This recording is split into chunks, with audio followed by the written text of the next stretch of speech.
বাংলাদেশের বর্তমান অবস্থা এখন খুবই খারাপ। প্রতিটা অঞ্চলে প্রতিটা জেলায় কিন্তু কম বেশি পানি উঠে গেছে। তার সাথে আমাদের নিত্য প্রয়োজনীয় যে কাজকর্ম সেগুলো তো চালিয়ে নিতে হচ্ছে। কষ্ট হলেও এগুলা করতেই হবে। আসসালামু আলাইকুম এভরিওয়ান, সবাই কেমন আছেন? আশা করি যে যেখানে আছেন সবাই সুস্থ আছেন, ভালো আছেন। বাংলাদেশের বিভিন্ন জায়গায় কয়েকদিন ধরেই বৃষ্টি হচ্ছিল। তো আমাদের এখানেও 2 দিন ধরে অনেক বৃষ্টি ছিল, সারা দিন রাত অনেক বৃষ্টি ছিল, মানে বৃষ্টি ছিল আবার একটু থেমেও গেছিলো। তো সারাদিন ভালোই ছিল। পরের দিন সকালবেলা ঘুম থেকে উঠে দেখি আমাদের বাসার সামনে এরকম অনেক বেশি পানি হয়ে গেছে। তো আমি তো এটা দেখে পুরাই অবাক, মনে হচ্ছে বন্যা হয়ে গেছে। তো রাত্রে কি পরিমাণে বৃষ্টি হচ্ছিল এটাই ভাবতেছিলাম। আর সবাই দেখি জুতা হাতে নিয়ে যাচ্ছে অফিসে, আমার প্যান্ট একটু উপরে উঠে। কি আর করার। সকালবেলা আমি খিচুড়ি রান্না করেছিলাম। খিচুড়িতে আমি 3 ধরনের ডাল দিয়েছি। আর অবশ্যই মুগ ডাল কিন্তু খিচুড়িতে দিবেন, না হলে কিন্তু ওরকম ভালো টেস্ট আসবে না। আর এখানে আমি পেঁয়াজ আর রসুন একসাথে ভাজতে দিয়েছি। আর তার সাথে এলাচ, দারচিনি আর তেজপাতা দিয়েছি। এটা তেলের সাথে ভাজলে একটু ভালো ঘ্রাণ আসে। আর চালটা এভাবে একটু ভেজে নিচ্ছিলাম, একটু হলুদ আর মরিচের গুঁড়া দিয়েছিলাম সামান্য পরিমাণে। পরিমাণ মতো পানি দিয়ে ঢাকনা দিয়ে দেব। আর লবণটা একদম পারফেক্টভাবে দিয়েছি, মানে যতটা লাগে। তো এভাবে কিছু রান্না করলে কিন্তু এরকম সময় লাগে না, একদম খুব সহজভাবে ঝটপট রান্না করা যায়। এই যে অনেক ঝরঝরে হয়েছিল কিন্তু আমার খিচুড়িটা।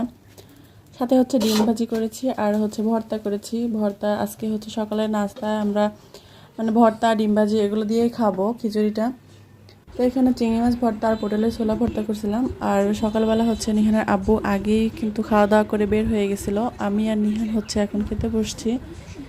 নিহান আবার একটু শশা পাগল, ওরে একটু শশা দিলে পরে আর যেরকম খাওয়ার বেশি একটাই থাকে না, শশা নিয়ে পড়ে থাকে। তো ওটাই করতেছিল। এই ফাঁকে আমি খাওয়া দাওয়া করতেছিলাম, যে আমি খাওয়া দাওয়া শেষ করে ওরে করে দিব।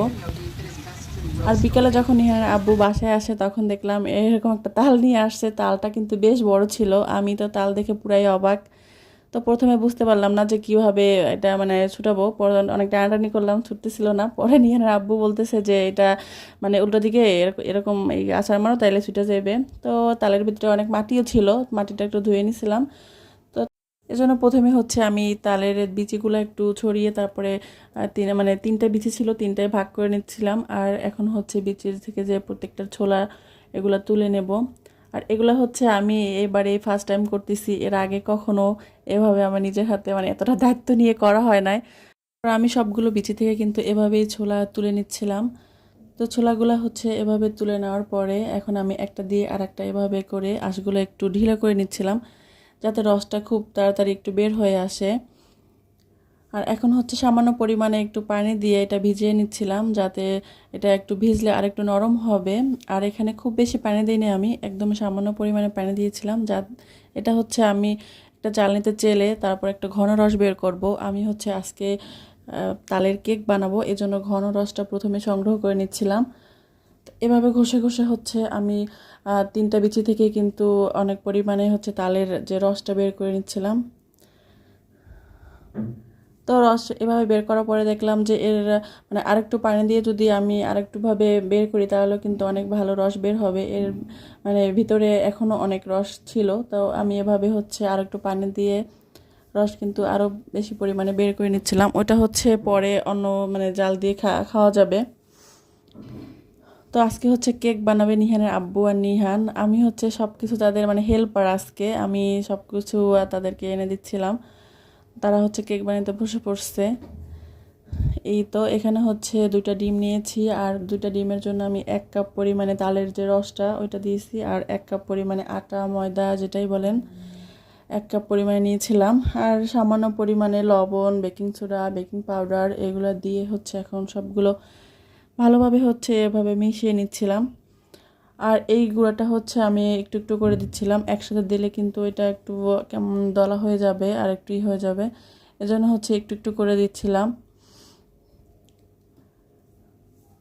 তো নিহানের আব্বু প্রথমে, আমি তো দেখা যায় চামিচ দিয়ে বা কাঁটা চামিচ দিয়ে মিশাই, সে এটা আরও 2টা কাঁটা আছে, সেটা এভাবে মিশানোর কাজে ব্যবহার করা হয়। তো তো নিহানের আব্বু বলতেছে যে ওইটা যেহেতু আছে দাও ওইটা দিয়ে মিশাই, চামিচ দিয়ে আর মিশানো দরকার নাই। তো এভাবে হচ্ছে সে মিশাই দিচ্ছিল। আর আমার ছেলে তো খুবই এক্সাইটেড, সে হচ্ছে কেকের নাম শুনলেই অনেক বেশি মানে খুশি হয় আর কখন বানাবো এই জন্য বসে থাকে। এখন হচ্ছে রাত প্রায় 11:30টার মতো বাজে, 11:30 12টা। আমরা হচ্ছে খাওয়া দাওয়া শেষ করে নিছিলাম। আর আমার ছেলে হচ্ছে প্রতিবারে হচ্ছে সে কেকের যে ব্যাটারটা এটা হচ্ছে সে ঢালবে, সে চুলায় বসাবে, এরকম তার থাকে। এই তো হচ্ছে আমাদের কেক। আশা করি ভিডিওটি ভালো লেগেছে। আল্লাহ হাফেজ।